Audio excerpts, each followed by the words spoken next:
Halo guys, selamat datang kembali di channel Broview. Bagaimana kabar kalian semua? Semoga dalam keadaan sehat selalu dan diberi kelancaran dalam segala aktivitasnya. Masih bersama saya Stephen yang akan menjelaskan alur cerita filmnya. Kali ini saya akan menjelaskan alur cerita film yang berjudul Black Hat.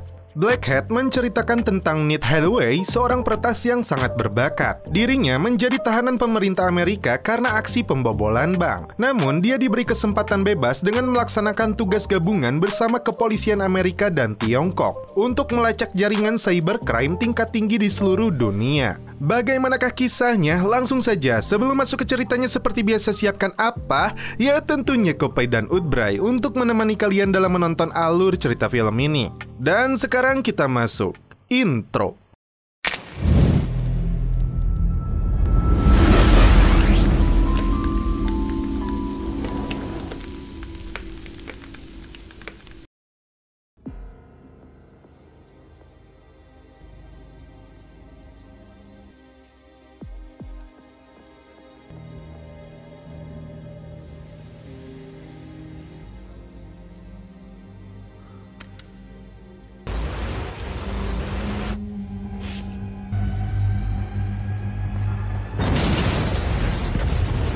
Di awal film, diberitakan sebuah ledakan terjadi di PLTN atau pembangkit listrik tenaga nuklir di Chaiwan, Cina.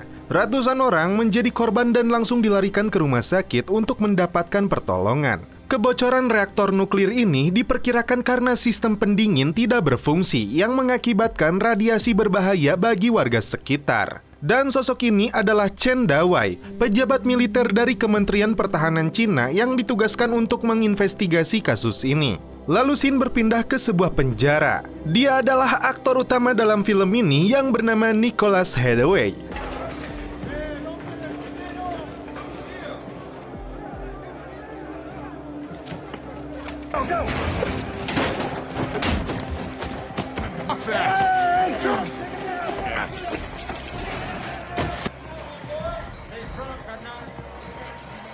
Terungkap, meskipun sedang berada dalam sel, Nicholas dapat bekerja dan menambah akun rekeningnya melalui sebuah handphone hingga $900.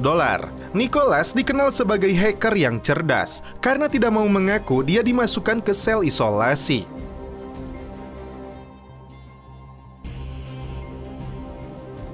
Dalam rapat tertutup dengan pejabat di Kementerian Pertahanan, Chen memaparkan hasil sementara investigasinya bahwa penyerangan ini kemungkinan dilakukan oleh seseorang dengan meretas sistem PLTN dan memasukkan virus sehingga menimbulkan panas hingga terjadilah ledakan. Dia meminta untuk melakukan penyelidikan lebih lanjut dan bekerja sama dengan FBI. Di markas FBI, agen Stanley dan Carol membahas sosok Chen Dawei yang dinilai cukup cerdas dan beberapa kali telah berhasil mengusut tuntas kejahatan cyber. Dan mereka akan bekerja sama dengannya untuk mengusut kejahatan cyber yang terjadi di negara Cina. Chen Dawei berusaha mengenali virus yang meretas sistem di PLTN. Namun sepertinya dia mengalami kesulitan dan membutuhkan bantuan orang lain. Dawei kemudian mendatangi adiknya yang cantik dan jago dalam bidang IT juga. Dia bernama Chen Lin. Dia membutuhkan bantuannya dan beberapa insinyur IT untuk mengungkap sosok yang meretas reaktor di PLTN Chaiwan. When do we leave?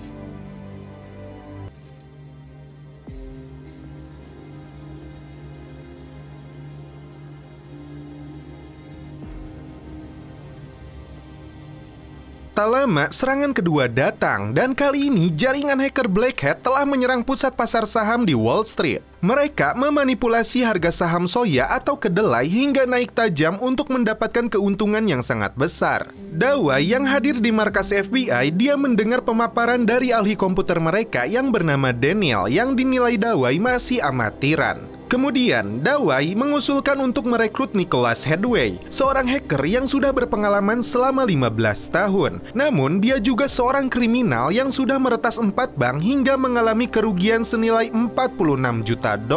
Seorang petugas datang untuk membawa Nicholas keluar dari penjara selama 2 bulan untuk membantu penyelidikan dalam kasus PLTN dan pasar saham. Setelah itu, dia akan dimasukkan kembali ke dalam penjara. Tentu saja, Nicholas menolak dan memanfaatkan kesempatan ini agar dibebaskan dari penjara ini jika kasusnya berhasil dia ungkap. Barrett, how badly do you need this guy?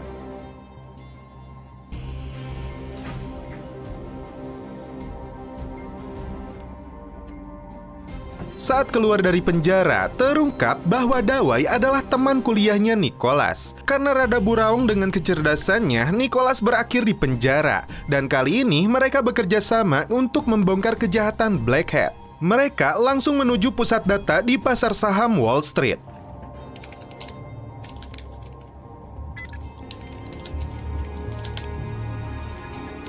Setelah dilakukan pengecekan, di sini Nick menemukan fakta bahwa ada seorang yang membuka akses keamanan. Kepala pusat kontrol mencurigai Lozano yang hanya bekerja 1 bulan di sana dan mempunyai akses masuk ke ruangan ini.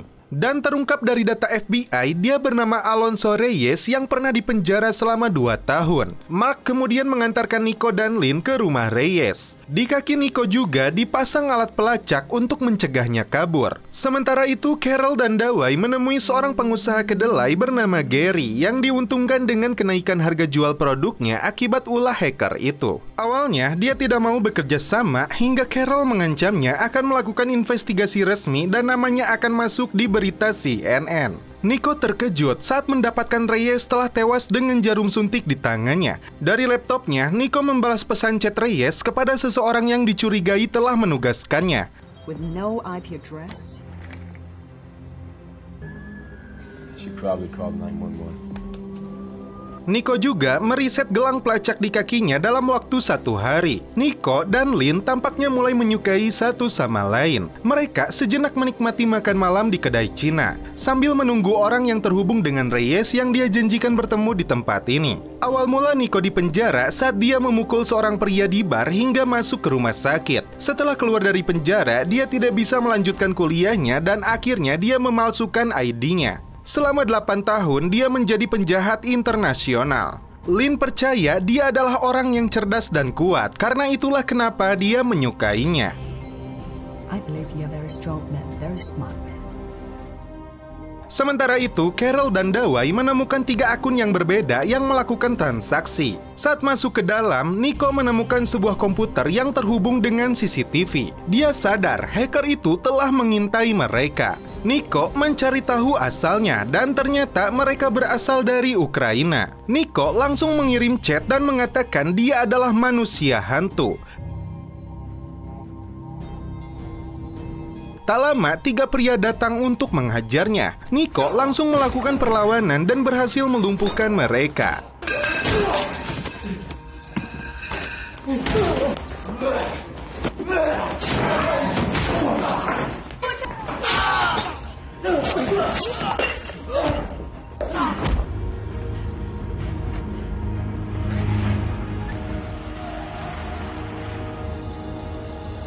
Dia pun langsung menelepon Dawai. Terungkap $75 juta ditransfer ke 3 rekening berbeda yang berada di Cina. Dan mereka harus segera kembali ke Cina besok pagi. Nick dan Lynn pun akhirnya celepot.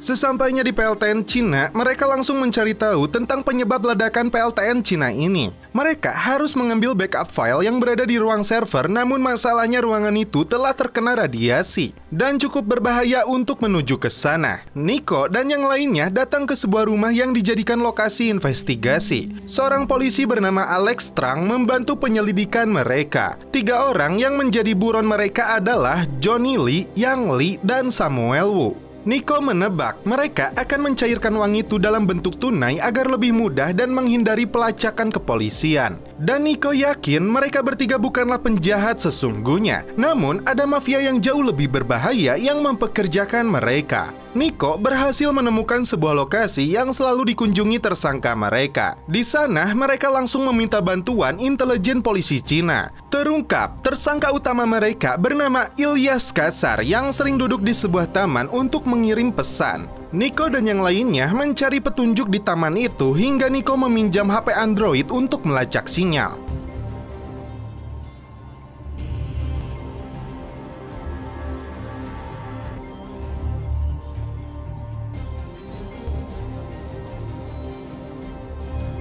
Alat yang ditemukan itu ternyata pemancar Bluetooth. Dia menggunakan alat itu untuk berkomunikasi dengan 3 tersangka lainnya agar tidak terdeteksi polisi. Mereka memutuskan tidak akan menangkap 3 tersangka itu sampai Ilyas Kasar muncul. Di pagi harinya, Ilyas Kasar yang sedang duduk santuy menikmati kopai mulai mencurigai ada polisi yang sedang mengintainya. Sementara itu, tim lain yang kelelahan semalaman dikejutkan dengan akun rekening tersangka mereka yang memindahkan uangnya ke sebuah kasino di Macau. Mereka pun segera meluncur ke lokasi menggunakan helikopter.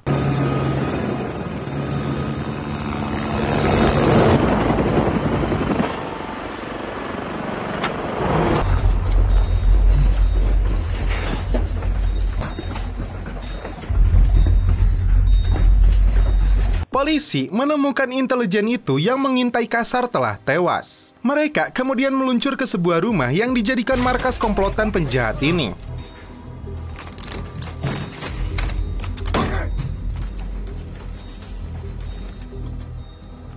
Tim kepolisian turun ke sebuah terowongan.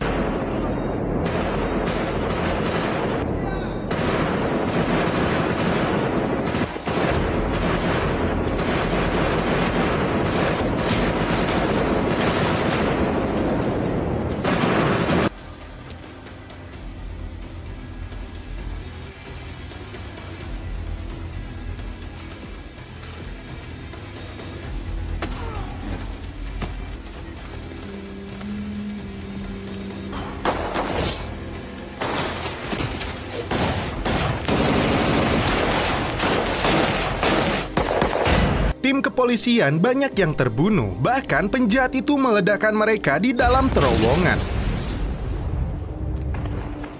Naas, Alex tertembak hingga tewas. Nico mengambil pistolnya dan mencoba membalas mereka, namun persenjataan mereka tidak bisa menandingi para penjahat itu.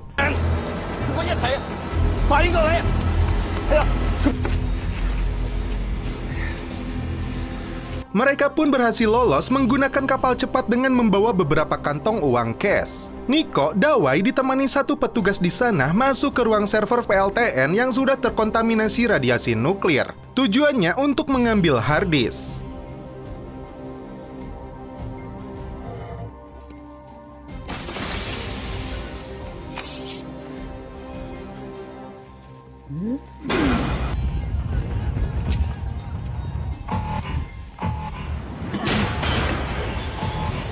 Sempat terjadi ledakan lagi hingga Nico akhirnya berhasil mendapatkan hard disk tersebut.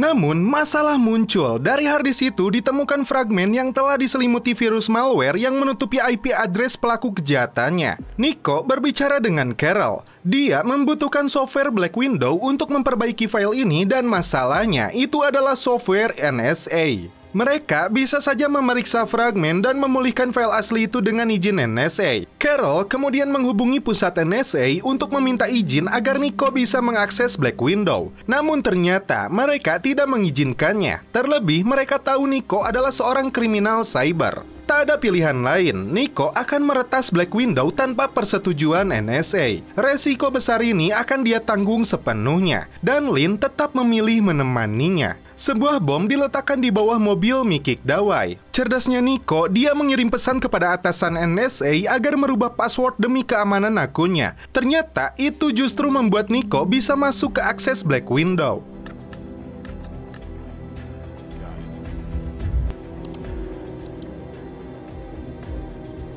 Dan hasilnya mengejutkan. IP address pelaku kejahatan berada di Jakarta, Indonesia. Dan Lin juga menemukan fakta mereka akan melakukan kejahatan yang lebih besar di Malaysia. Dawai kembali bertemu atasannya. Dia berhasil menemukan sumber virusnya, namun dia terkejut karena kerjasama dengan FBI Amerika harus dihentikan. Dan Nico harus segera dikembalikan ke sana. Dawai kemudian mengirim pesan kepada Lin. Mereka berdua memutuskan untuk kabur. Sedangkan Carol dihubungi Stanley dalam kasus Black Widow dan Nico harus segera ditangkap dan dibawa pulang ke Amerika. Dawai meminta Nico untuk segera kembali ke Amerika karena mereka sedang mengincarnya. Dia terpaksa harus meninggalkan Lin.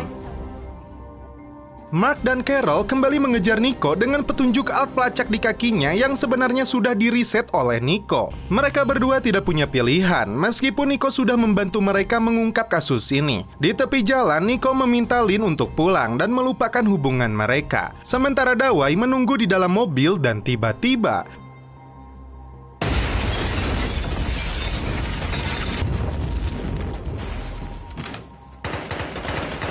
tak hanya itu, Kasar dan komplotannya melakukan serangan.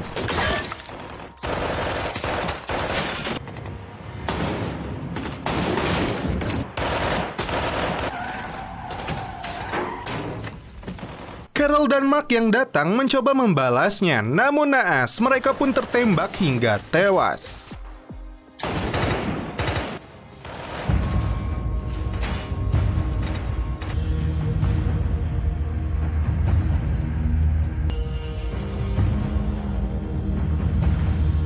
Nico segera membawa Lin melarikan diri masuk ke dalam kereta. Dia tidak kuasa menahan kesedihan atas kepergian kakaknya. Mereka berdua akan membalas perbuatan mereka. Dibantu saudaranya Lin, Nico melepaskan alat pelacak di kakinya dan mereka akan segera berangkat ke Malaysia untuk mengungkap kejahatan si hacker. Di Pulau Perak, Malaysia, Nico mulai memahami skenario besar yang hendak dilakukan para penjahat ini. Tempat ini merupakan area tambang biji timah dan perkebunan sawit. Dan di sekelilingnya dialiri dengan sebuah bendungan dan mereka juga melihat sebuah pompa besar seperti yang digunakan di Chaiwan.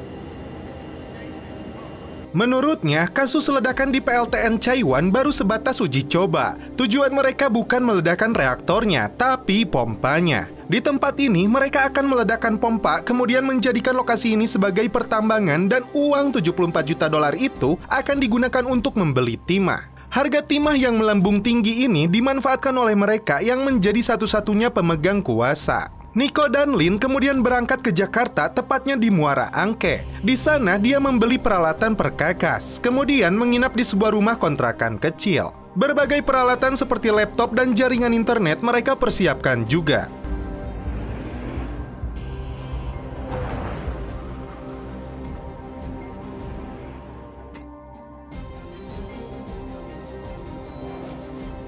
Di malam harinya, Nico sengaja menjatuhkan sebuah truk.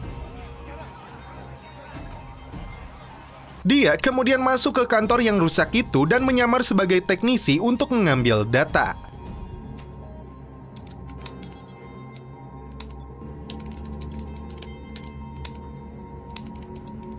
Di kontrakan, mereka mempelajari data tersebut dan menemukan uang dari si tersangka senilai 73 juta dolar yang disimpan di Bank Sentra Agatis. Giliran Lin yang menyamar masuk ke bank tersebut.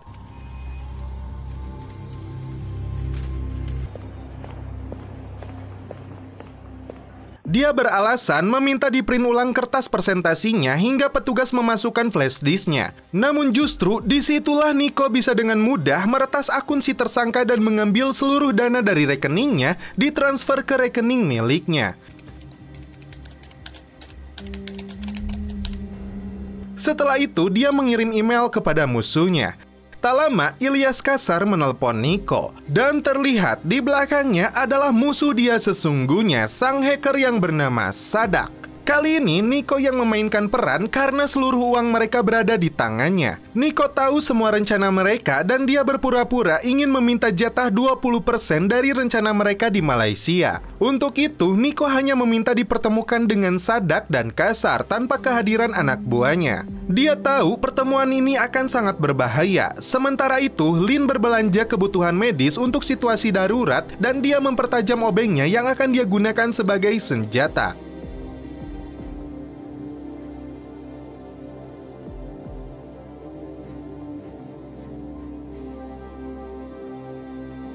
Di sebuah gedung yang belum selesai, Lin melihat dia telah membawa orang-orangnya tidak sesuai dengan syarat yang dia inginkan. Nico merubah lokasi pertemuannya dan pindah di Monas, dan dia hanya ingin bertemu dengan Sadak dan Kasar. Rupanya di Monas sedang diadakan acara pagelaran dan pesta obor. Ribuan orang berada di sana.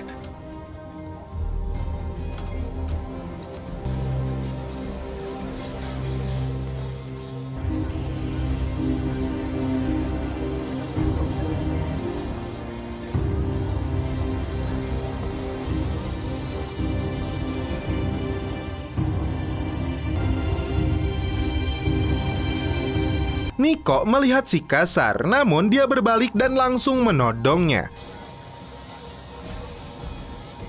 Untungnya, Nico berhasil membunuhnya dengan obeng yang dia sembunyikan di tangannya. Giliran Nico yang menodong si Sadak, namun tiba-tiba anak buahnya melepaskan tembakan.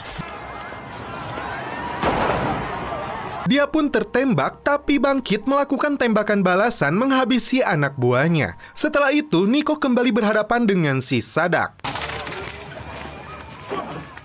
Dia menusuk perutnya beberapa kali hingga tidak berkutik dan tewas di lokasi. Lin segera melakukan pertolongan pertama mengobati luka Nico. Singkat cerita, mereka akan pulang kembali. Di bandara, Nico pergi ke ATM mengambil uang cash sejumlah 5.000 euro dan terlihat sisa saldonya sejumlah 46 juta euro lagi. Dari layar monitor CCTV, Badan Intelijen Negara Indonesia melihat pergerakan mereka. Dan film pun berakhir. Oke guys, bagaimana menurut kalian alur cerita film dari Black Hat ini? Jika ada beberapa bagian di mana Black Hat mampu terasa menarik, maka bagian tersebut adalah ketika film ini menyajikan beberapa adegan aksinya. Disinilah sang sutradara benar-benar menunjukkan tajinya. Dengan menggunakan teknik pengambilan gambar menggunakan handheld kamera untuk menghasilkan adegan-adegan yang terasa berguncang, adegan aksi dalam Black Hat berhasil tampil dengan kesan nyata yang luar biasa mendalam. Dalamnya seperti saya yang sedang menyeruput kopai.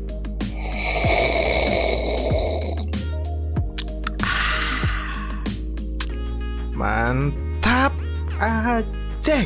Oke guys, cukup sekian alur cerita film ini. Salam penutup seperti biasa dari kami. Mohon maaf bila ada kata-kata yang kurang berkenan di hati kalian. Mohon dimaafkan ya. Salam perfilman duniawi. Keep enjoy.